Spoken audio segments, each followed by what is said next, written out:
कल है कोलंबो में India versus Pakistan. World cup शुरू होने से पहले ही काफ़ी बात हो गई थी इस मैच के ऊपर कि होगा नहीं होगा, क्या पाकिस्तान खेलेगा नहीं खेलेगा, पर फाइनली ये मैच हो रहा है। तो इस वीडियो में हम डिस्कस करेंगे कंडीशंस, प्लेइंग 11, कॉम्बिनेशन और क्या स्ट्रेंथ है पाकिस्तान की या क्या स्ट्रेंथ है इंडिया की। तो स्टार्ट करते हैं पहले कंडीशन से। तो ये मैच हो रहा है प्रेमदासा स्टेडियम कोलंबो। इस ग्राउंड पे अब तक इस वर्ल्ड कप में 3 मैचेस हुए हैं और तीनों ही मैच वो टीम जीती है जिसने पहले बैटिंग करी है। कि आप स्कोर लगाओ 170 175 और चेज नहीं होता फिर वो। तो यही टेम्पलेट हमने यहाँ पे देखा है, चाहे दिन का मैच हो चाहे शाम का मैच हो। और यहाँ पे ग्राउंड में एक खासियत इसकी है कि काफ़ी बड़ा ग्राउंड है ये।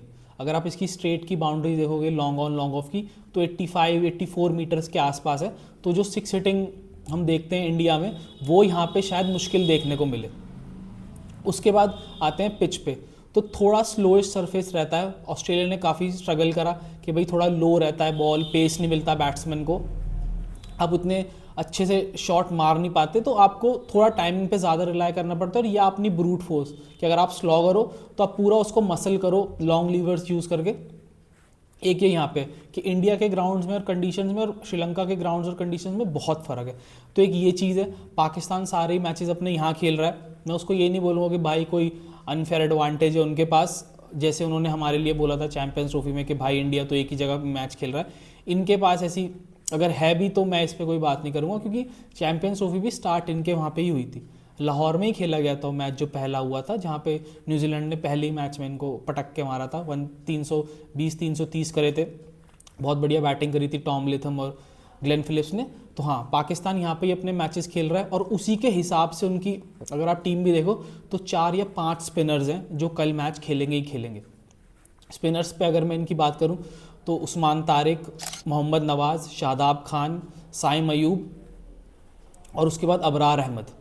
इन सब के को अगर देखा जाए तो उस्मान तारिक को इंडिया पहली बार खेलेगी। हमने नवाज़ को पहले खेला हुआ है, साइम को पहले खेला हुआ है, शादाब को पहले खेला हुआ है। तो उस्मान तारिक को पहली बार इंडिया खेलेगी। पाकिस्तान की टीम में क्या चेंजेस हैं पहले से, अगर आप लास्ट T20 वर्ल्ड कप देखो तो उससे और इसमें क्या फ़र्क है। तो पहली बात तो जो उनका ओपनिंग पेयर है वो डिफरेंट है। जो पहले किंग और क्वीन थे वो अब नहीं खेल रहे हैं, नए ओपनिंग बैटर्स हैं साइम अयूब और साहिबजादा फरहान, जो दोनों स्ट्रोक प्लेयर्स हैं।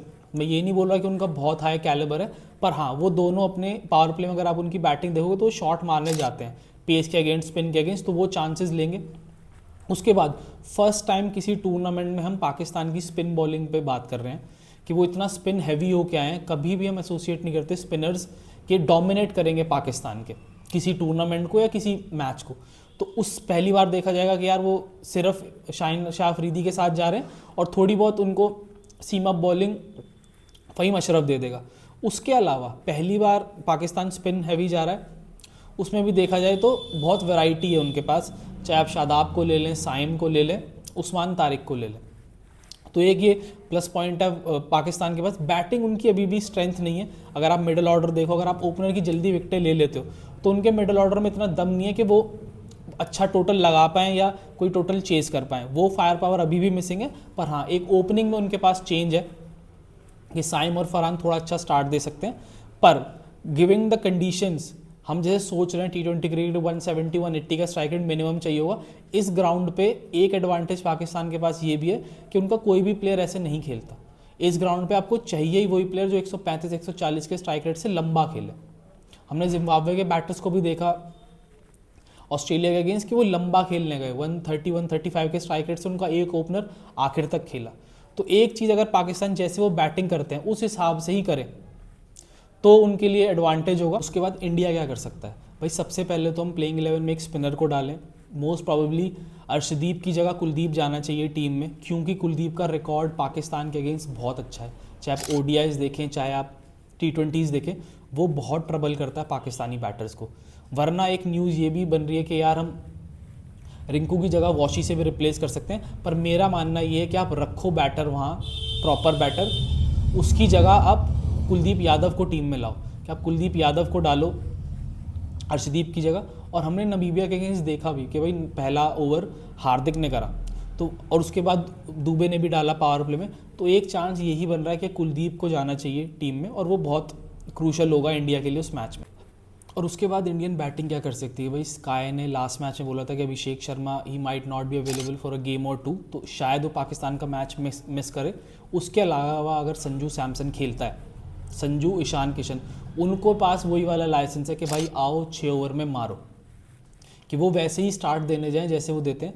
उसके बाद जो क्रूशल है ना, वो तिलक और स्काई की जो पोजीशन है नंबर 3 नंबर 4, उनमें से किसी एक को लंबा खेलना पड़ेगा, चाहे हम टोटल लगाने जाएं हम चेस करने जाएं।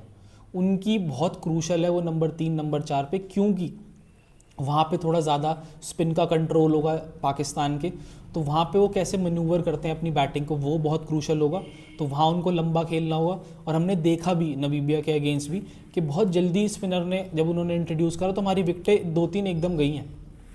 वहाँ हम वो लूज़ नहीं कर सकते। मिडिल ओवर्स में हमने अगर 2-3 विकेटें खो दी ना पावर प्ले के बाद, तो हम मैच में बहुत पीछे हो जाएंगे। तो बहुत डिपेंड करता है कि स्काई और तिलक में से कोई एक लंबा खेले। उसके बाद हार्दिक पांड्या, शिवम दुबे।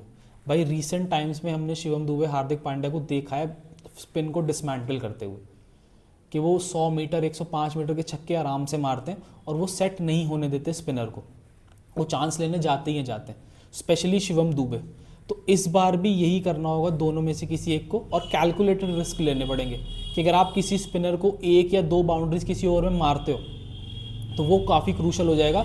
आप अलाउ नहीं कर सकते सलमान अली आगा को अपनी बॉलिंग उसके हिसाब से चलाने में, कि वो दिमाग में बना के आए कि 2 ओवर इसके, 2 ओवर इसके, 2 ओवर इसके, और आप उसको चलाने दो। वहाँ पे किसी एक को इनिशिएटिव लेना पड़ेगा, चाहे आप शादाब के पीछे पढ़ो, चाहे आप उस्मान तारिक के पीछे पढ़ो, वो इन दोनों में से किसी एक को करना पड़ेगा कि 1-2 बाउंड्रीज निकालनी ही पड़ेंगी वहाँ से। इस मैच को जीतने का सिंपल फॉर्मूला है कि मिडल ओवर्स को कंट्रोल करो। जो भी टीम मिडल ओवर्स में विकेटें नहीं देगी, 7th ओवर से 15th ओवर तक स्पिन को अच्छा खेलेगी और स्कोरबोर्ड चलाती रहेगी, वही टीम जीतेगी। अगर कहीं मिडल ओवर्स में 2-3 विकेटें गिर गई और आपने स्पिन पे आप फंस गए, वहाँ एकदम इकट्ठा हो गए, तो आप गेम में बहुत पीछे चले जाओगे।